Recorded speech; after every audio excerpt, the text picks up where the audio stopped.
some summer quilts we've found have actually had lightweight flannel in them, but many of them don't have anything in the middle.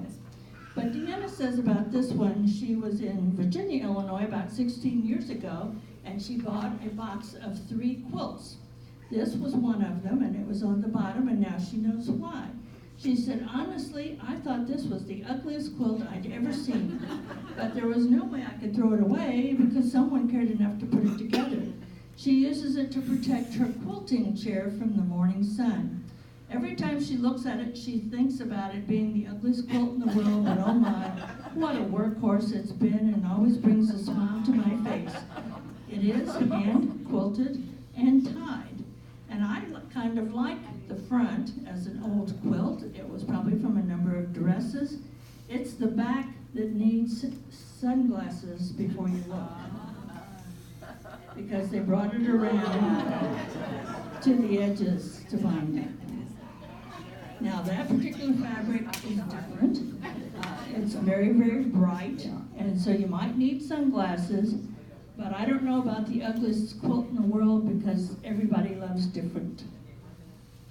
Our next quilt is a beautiful grandmother's flower garden, currently owned by June Nobus of Arnsville.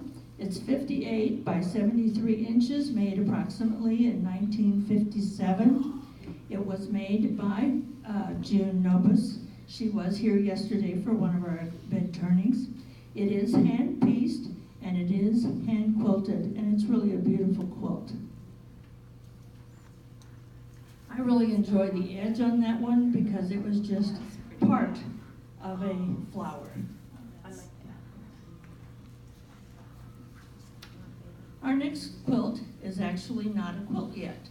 It is strictly a top because that's all it is the fabric for the top. It does not have a backing and it does not have batting in it.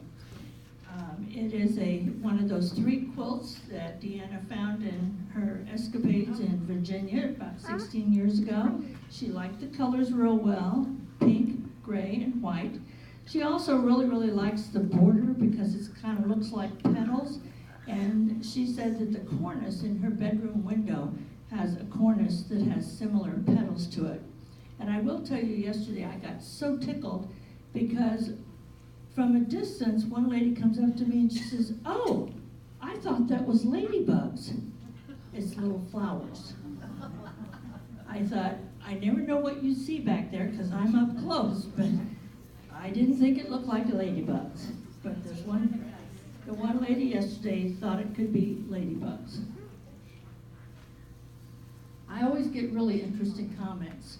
The one that got me the most was yesterday after the 11 o'clock bed turning. This lady had sat through the whole thing, and she comes up and she says, "Excuse me, what's a bed turning?" And I'm thinking, okay, I need to keep a straight face and explain to this poor lady what she has just been through was a bed turning. We're just showing you a whole bunch of quilts. I was just kind of surprised. Our next quilt is owned by Sue Kuhnlein. It's a beautiful Dresden plate. However, over time, a lot of the fabrics in it, a few have disappeared, and several of them no longer have the dye that was in them, and so they look white. When I first saw a picture of this, I thought, what is that? And then when I saw it up close, I thought, well, it used to be a Dresden plate with all those pieces to it, but over time, those dyes have faded, and that's one of the things that often happens on some of our older quilts. There are certain dyes that they used to use that seem to disappear over time. However, there are a few spots where the fabric has actually disappeared. This particular one, you can see kind of what it looks like an orangish edge. Well, all of the center fabric is all gone. It's just worn away over time. But in some of the others, the fabric's still there. It's just the dye all left. This particular quilt was from Sue's father-in-law, Francis Kuhnlein of Greenfield. When he passed away, they found this. And there was a note attached saying, "Came off Grandma's bed in 1948. Now the condition is not wonderful. They said they retired it put into a trunk after she passed away. However, I still think it was used quite a number of years before it was retired.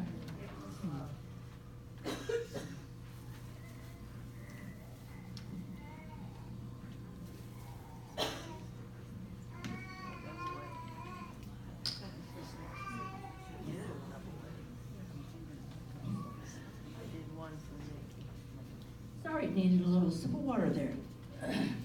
I did 3 shows yesterday. This is a really, really beautiful double wedding ring, currently owned by Kara Hugenberg.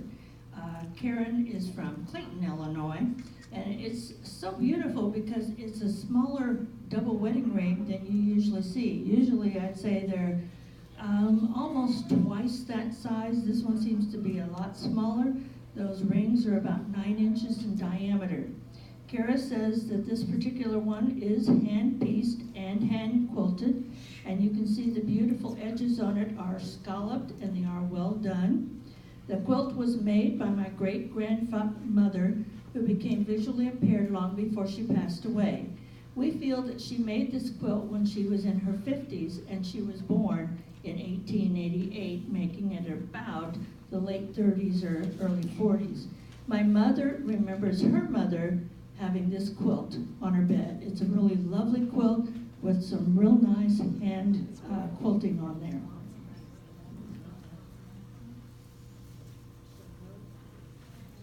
We are so fortunate here in the Jacksonville area because there are so many people that love older quilts, and these things just come out of the woodwork. Right before I got here, I was looking at a quilt from the 1860s or 70s that was being appraised in museum quality quilting. I mean, it's a beautiful, beautiful quilt. I got the man's name. I said, I will be calling you a year from now. Yes, I was excited. The next quilt is a red and white quilt owned currently by Scott Williams of Elgin. It's a variation on the Ocean Waves pattern. It's 68 inches by 82 inches, probably made in the 1940s. It is hand-pieced and hand-quilted. No one really seems to know much about the history of this quilt, other than it was found in a cedar chest after his grandmother's passing. No one really knew she even had the quilt. However, we found out that sometimes old bed springs do a little bit of damage because down there in the corner, over there by you, Julia, some of it's missing. Now, somebody else yesterday said, well, what if the dog did it? And I thought, okay, the dog did it. Yeah, my sister's got one that he likes paper towels. Woo. Our next one is a triple Irish chain. It's 82 by 76 inches. Oh, Chinese fire drill. Everybody ready? Done.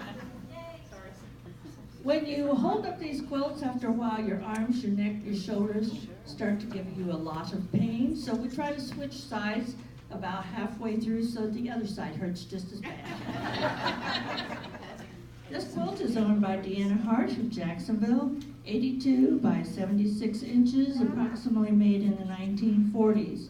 She said that the quilt was made by sisters Bessie Williams and Julie Guthrie of Whitehall, and upon their death in the early 1960s, it was passed down to her husband's mother, Geraldine Hart of Whitehall.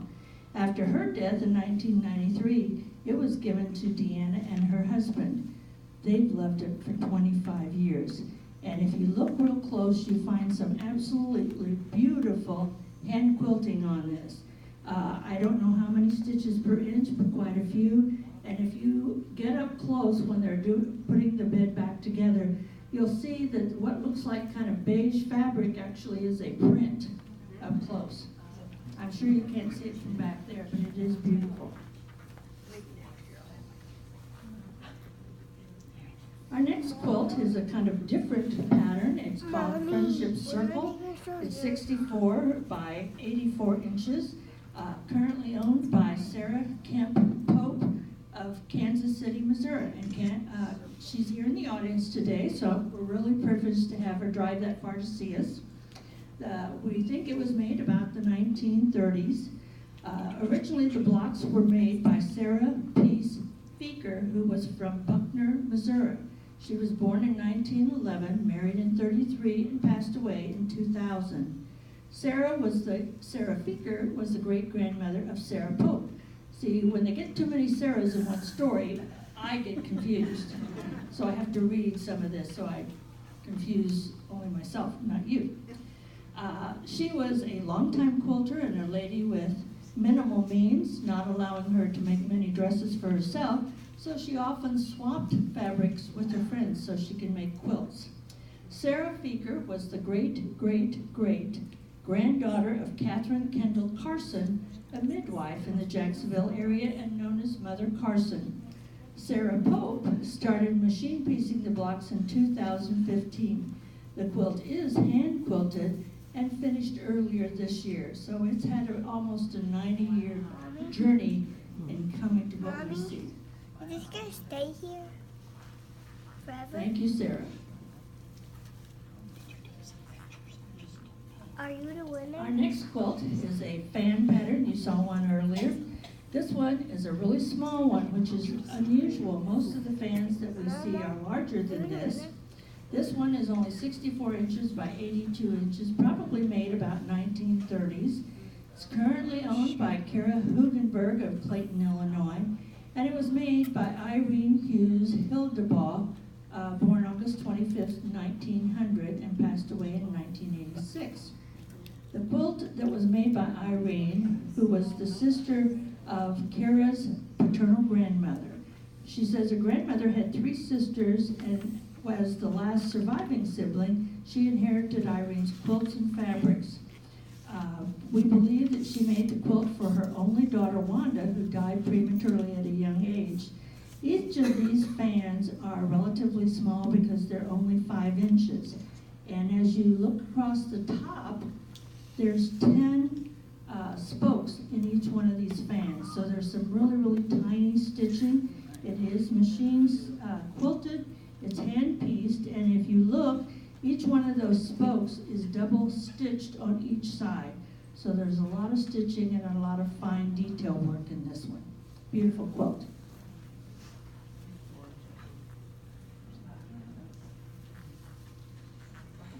Our next quilt is called a Mariner's Compass. It's 80 by 92. Again, we have some dye fading that's happened with this particular quilt. However, it's still quite beautiful. Probably made about the 1930s. Currently owned by Laverne Roy of Jacksonville. Again, Laverne Roy was out garage sailing. Bless her heart, she's good at it too. And in 1992, she found this one in Champaign County. It does have some extremely beautiful hand quilting on it, very fine hand quilting, narrow rows in it. And I particularly really like the border that's been appliqued with the little flowers and the green stem in between. One of the unique features of this is on the far side, though, at the top medallion, you'll find there's a bee on that. A lot of quilts back then were made using feed sacks. That particular bee is left over from a feed sack lettering. The rest of it we don't see. It's definitely been used more than once, and so lots of times some of those other letterings disappear.